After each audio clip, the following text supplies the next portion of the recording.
साथियों, भारत में हर साल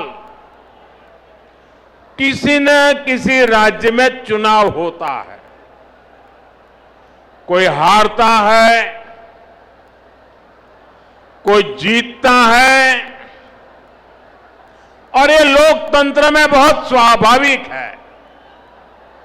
ये लोकतंत्र का अनिवार्य हिस्सा है।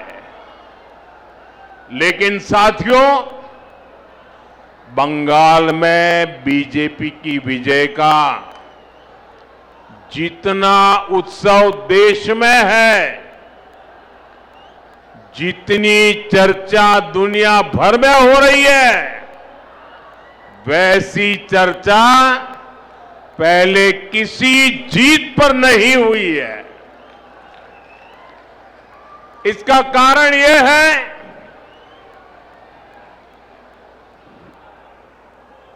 कि बंगाल में सिर्फ राजनीतिक दलों की हार जीत नहीं हुई है, वहां एक ऐसी राजनीति को लोगों ने पराजित किया है जिसने एक तरह से बंगाल की जनता को गुलामी की बेड़ियों में जकड़े रखा था। साथियों, इस देश में कांग्रेस ने करप्शन को बढ़ाया, परिवारवाद को बढ़ाया और संवैधानिक संस्थाओं का गला घोंटने का काम किया। जब टीएमसी बनी तो उसने कांग्रेस से ये सारी बुराइयां सीख ली, साथ ही लेफ्ट की भी जितनी बुरी आदतें थी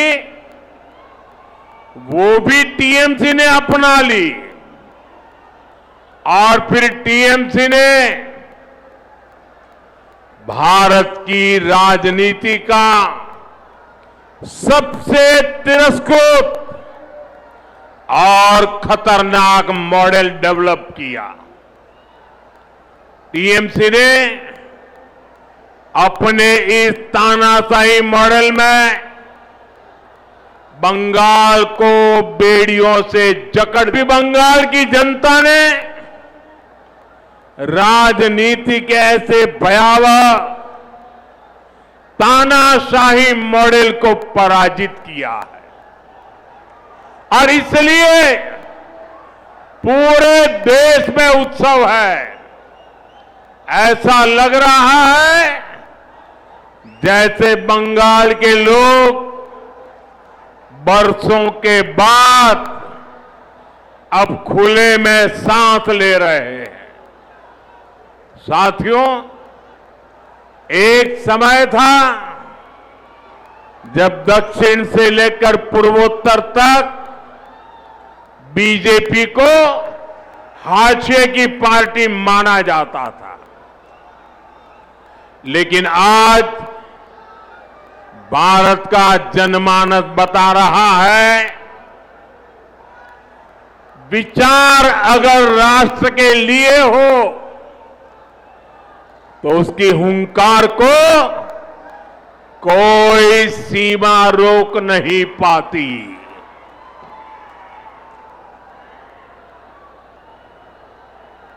साथियों, अब देखिए, आगे कोई जगह नहीं है।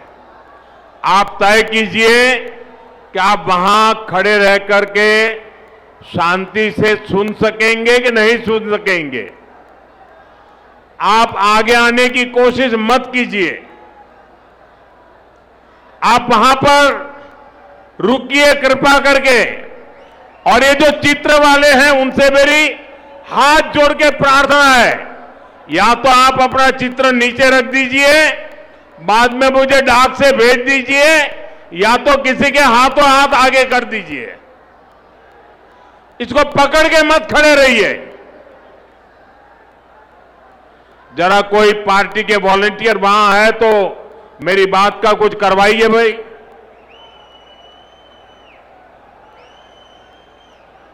क्योंकि पीछे किसी को दिखता नहीं और उसके कारण लोग आवाज कर रहे हैं।